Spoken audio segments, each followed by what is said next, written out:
haya. Lakini sasa hivi tuendelee moja kwa moja katika jumba hilo la Harambee tuweze kusikiliza anachozungumza, ikiwa sasa hivi ndo anafika pale kwenye vile vinasa sauti na kuweza kutoa taarifa hiyo. Tuvuke moja kwa moja katika jumba hilo la Harambee tuweze kupata anachozungumza kuhusiana na siku ya leo.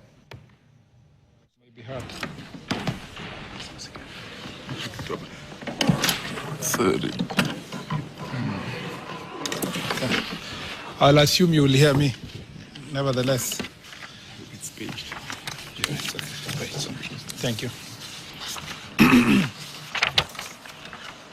Are you ready? Yeah. Okay.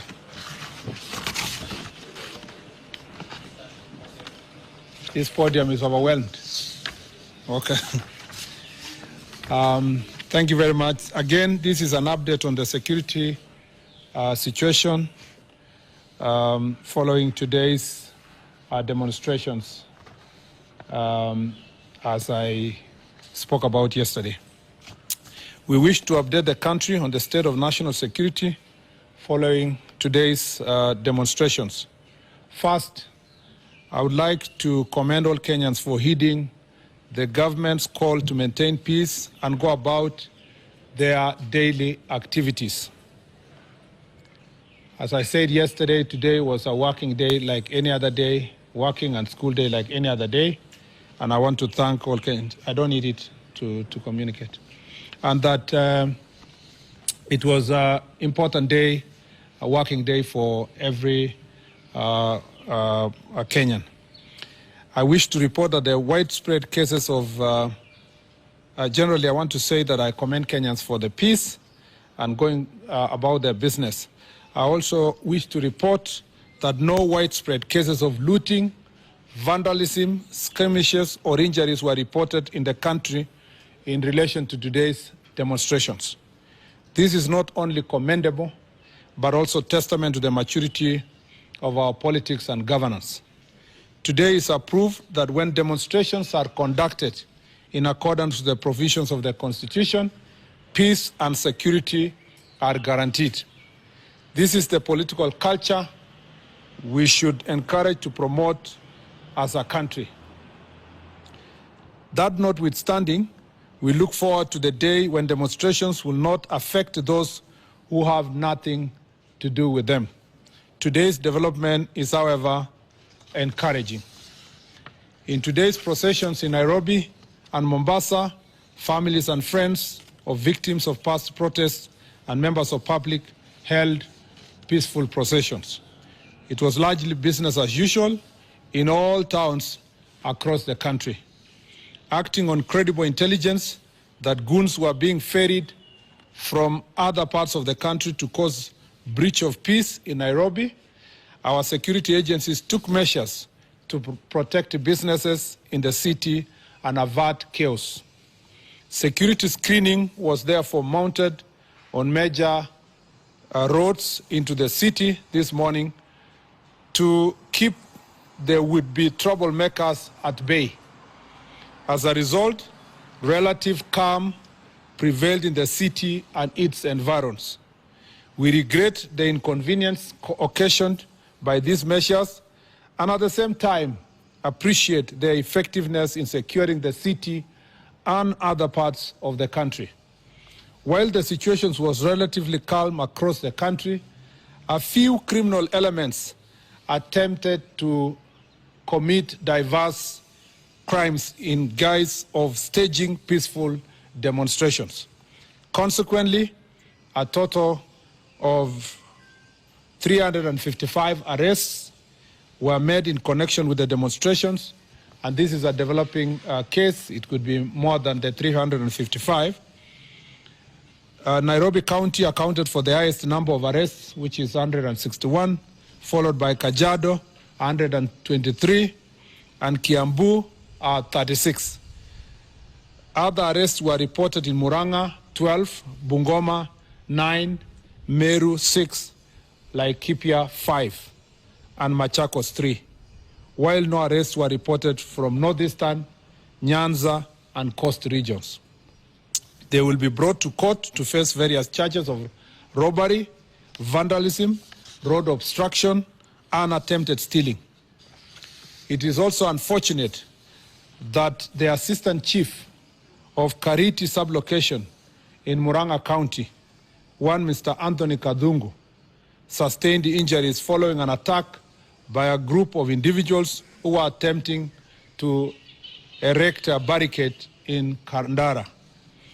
He was treated at Kunduini Health Center and discharged in fair condition. I commend our security agencies for their commitment and dedication to maintaining law and order. They acted with utmost professionalism and responded promptly to concerns by wananchi. We salute them for their effective organization and meticulous planning. I wish to thank patriotic journalists and media houses who acted responsibly and reported accurately on the day's events. We all have an equal stake in the future of our country. Let us guard our peace and stability jealously. Thank you, and may God bless you and bless our country. Thank you very much. I will take also, a few questions. Yes, Ben. Emmanuel, sorry.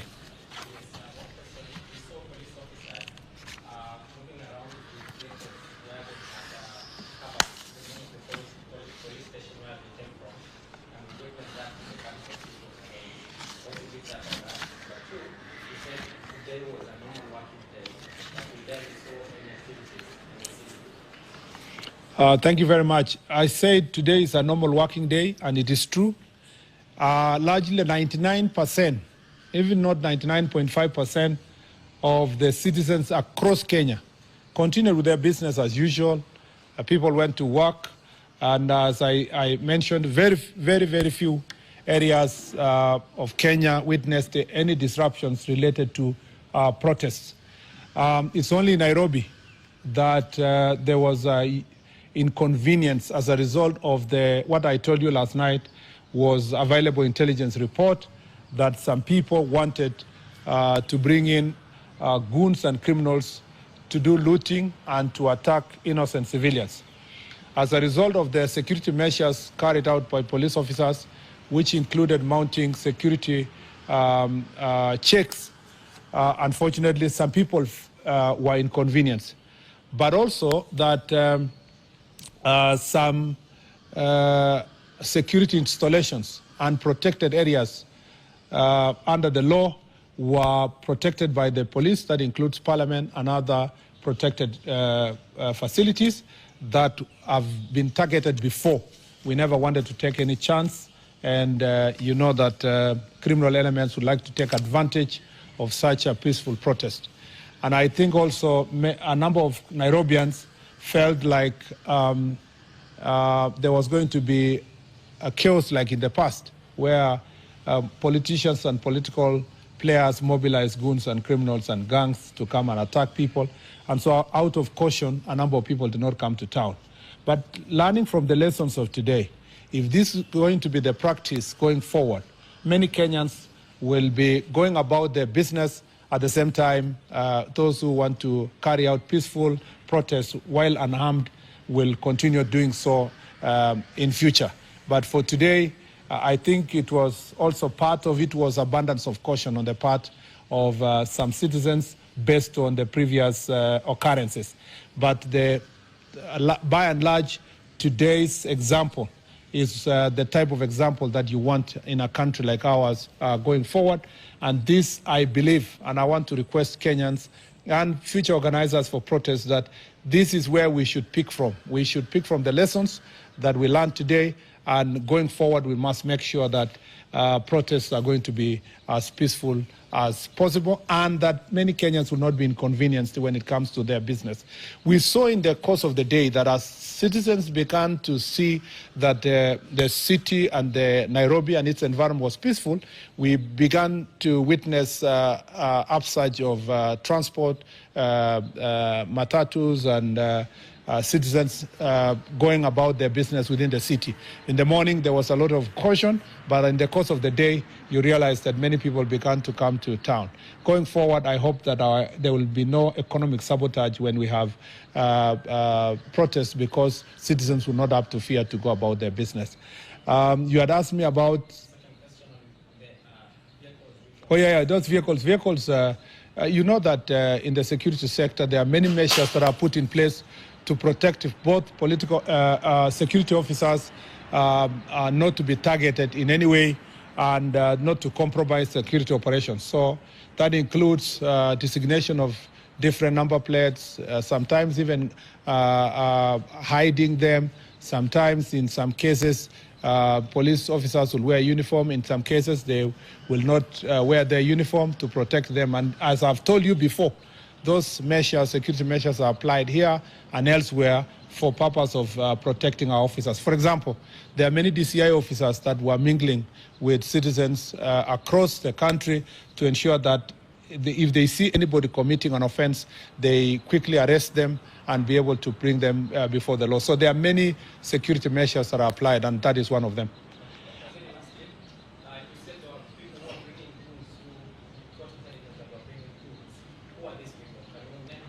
The people, some of them have been arrested. So when they appear before court, you will see them being charged for organizing or attempting to organize criminal activities. Of course, as I've told you yesterday, and I continue emphasizing, there are cases where you have general information about certain political actors and what they plan.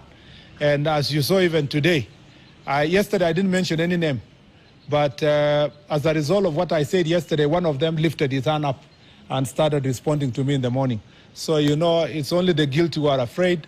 And as you saw today, one of them was wrote a very long Facebook post to defend himself, even if I didn't mention his name. So those are some of those actors in place. But what we are concentrating in, National Police Service concentrating, is to concentrate on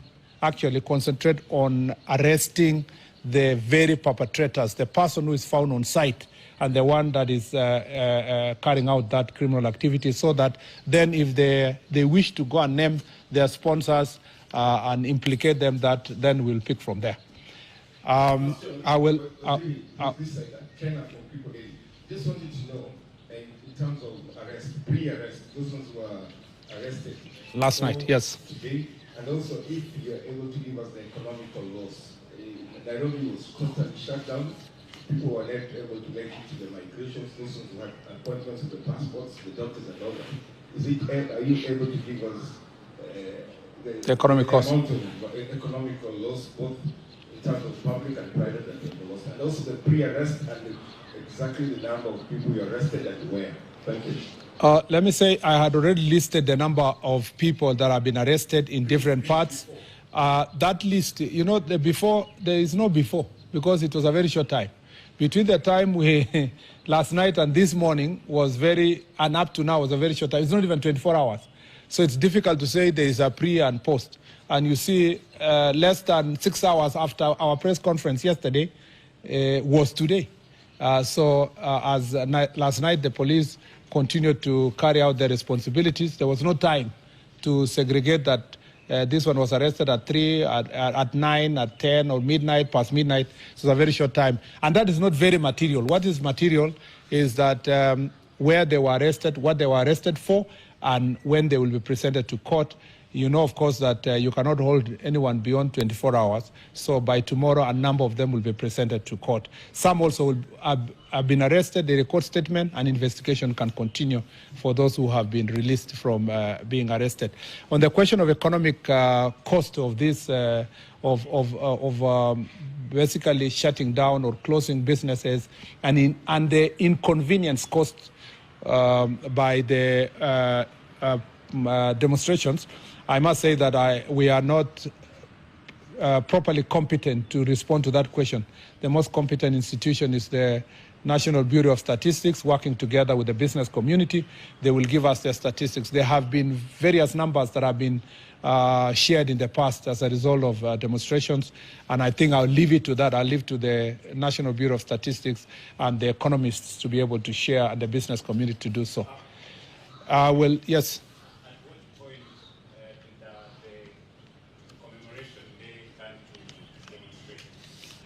Well, I think the people who asked for permission to do today, they said they want to demonstrate today by marching along the streets to pass a message about various issues related to this day. So it was demonstration from the word go. As I told you yesterday, for the few people who requested that they be given permission to do so, that is the message they gave us.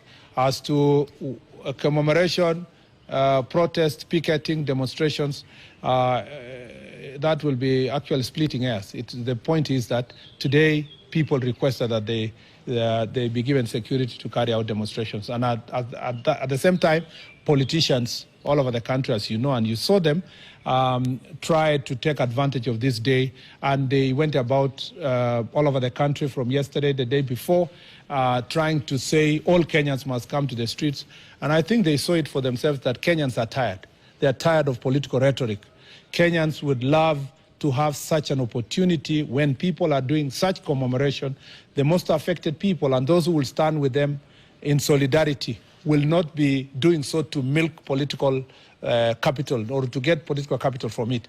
Those who will want to join them can go to a church service, can do as a protest, a symbolic protest along a particular road, can lay wreaths wherever they want to do so and be facilitated by police officers. I look forward to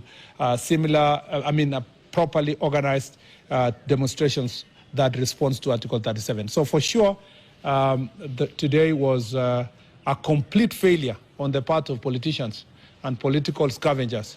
And it was a success for Kenyans who love peace and order, largely because they demonstrated that Kenyans, if they decide to obey Article 37, the country can do proper demonstrations in a very orderly manner.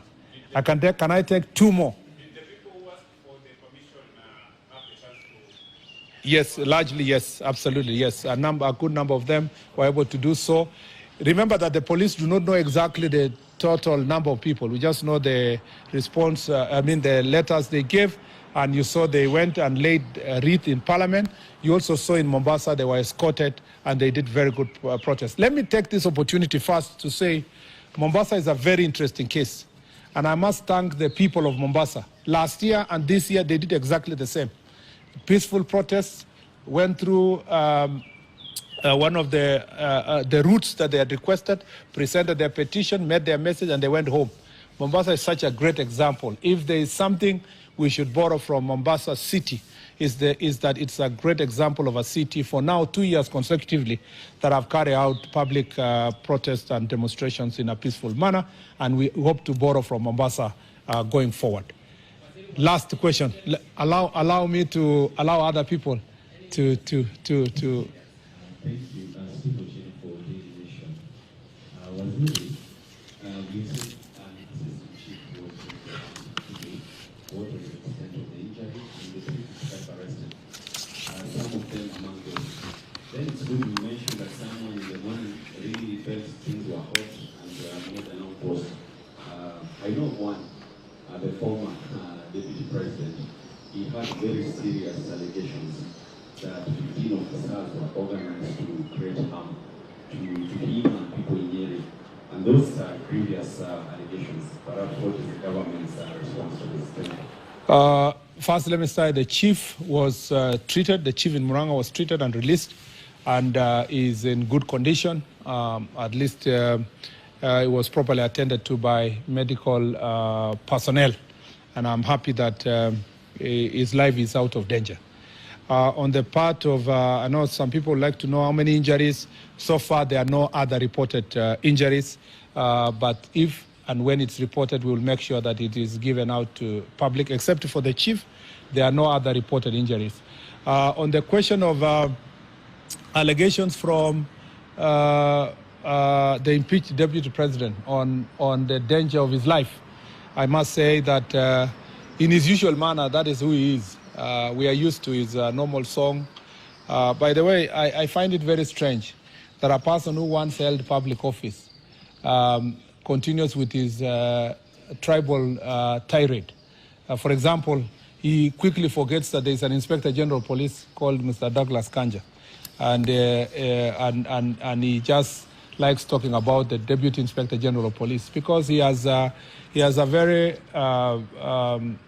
his mind is wired tribally. And of course, most of those things that he was talking about, he's going to be assassinated, he's going to be done this. He's just he likes to be, he's a cloud chaser.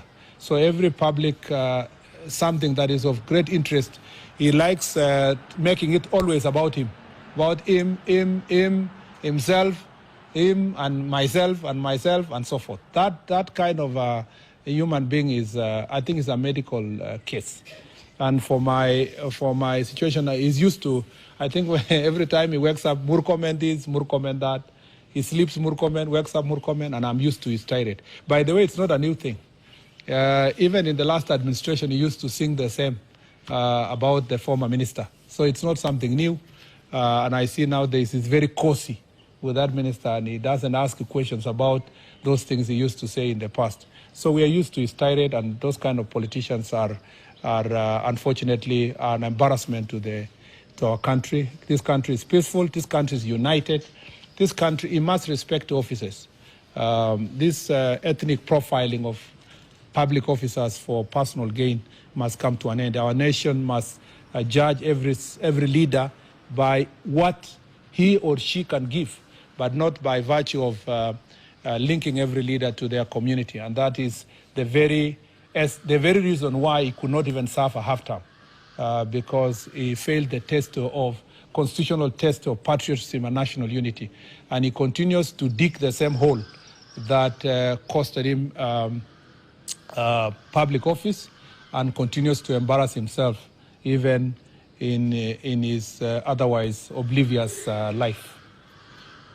So let me say this just for the rest of you, for the rest of Kenyans, kwamba tumeshukuru sana kama idara ya usalama kwa sababu ya vile wa Kenya siku ya leo walijitokeza kuendelea na kazi zao, na tunawashukuru wale ambao walifanya maandamano kwa njia ya amani, na pia tunawashukuru maafisa wetu wa polisi kwa sababu ya kazi nzuri walifanya kudhibiti wale wauni ambao walikisia kukuja jiji la Nairobi kuharibu mali na kuumiza wananchi. Na tunawaambia pole wa Kenya ambao pengine kwa njia moja ama nyingine tuliwaharibia wakati wao wangekuja ofisi ama kazi ama biashara kwa sababu ya ile kazi tulifanya ya usalama. Tunasema ya kwamba kwenda mbele, Wakenya wakifanya maandamano kwa njia ya amani kama vile tuliona kwa sehemu zote za Kenya, Kenya itakuwa ni sawa, na tutaweza kuhakikisha kwamba kila Mkenya anafurahia haki zake za kufanya maandamano. Pia ningependa kupongeza sana watu wa Mombasa kwa sababu kwa miaka 2 mfululizo wamefanya maandamano kwa njia ya amani, na wameonyesha kwamba inawezekana kwamba polisi wanaweza kufanya kazi pamoja na wananchi. Na uliona vile walikuwa wanatembea kwa mwendo wa aste pamoja na polisi wakiendelea na mambo ama wakitangaza maneno ambayo walikuwa wanataka kutangaza, na nimefurahi sana kwa sababu ya hiyo. Ya mwisho, na washukuru vyombo vya habari na pamoja na wanahabari ambao walikuwa leo wakishikilia doria, kwa sababu mlifanya kazi nzuri. Wengi wenu mlifanya kazi kwa vizuri na kuripoti vizuri, and I want to say thank you very much. And I wanted to tell the gentleman from NTV, I saw the reporting in Thika Road where some journalists properly say that the police were tear gassing men who are criminals who are throwing stones. Thank you very much for that. And I think that should be the position going forward. And when I pick on them, it's just because of what I saw. But most media houses really today did proper reporting. I think the next phase is the analysts that you invite to the media houses. Some of them they're extremely opinionated about their position. And sometimes the person who is in charge of the interview is probing them, allowing them to continue speaking the way they want. A responsible media house will always, and a journalist will caution them that don't say something that does not have proper evidence. But as a person who has really benefited from media coverage now and in the past, I must commend the media houses today for a job well done. We are very proud of you. Asanteni sana. Thank you.